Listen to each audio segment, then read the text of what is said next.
চট্টগ্রাম টেরিবাজার একটি কাপড়ের গোডাউনে অগ্নিকাণ্ডের ঘটনা ঘটেছে। আগুন নিয়ন্ত্রণে কাজ করছে ফায়ার সার্ভিসের ৬টি ইউনিট। রোববার ১৬ মার্চ রাত ৮টার দিকে এই ঘটনা ঘটে। ফায়ার সার্ভিসের আগ্রাবাদ নিয়ন্ত্রণ কক্ষ সূত্রে জানা যায়, আজ সন্ধ্যা ৭:৩০টার দিকে দোতলায় একটি কাপড়ের গুদামে আগুন লাগার খবর পেয়ে নন্দনকানন, আগ্রাবাদ ও চন্দ্রপুরা স্টেশন থেকে ফায়ার সার্ভিসের ৬টি ইউনিট ঘটনাস্থলে আগুন নিয়ন্ত্রণে কাজ করছে।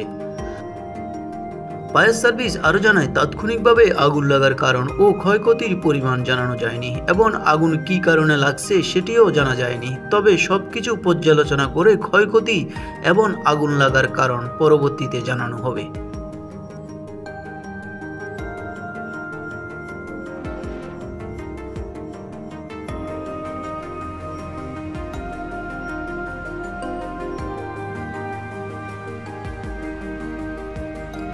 নিউজ বাংলা 29।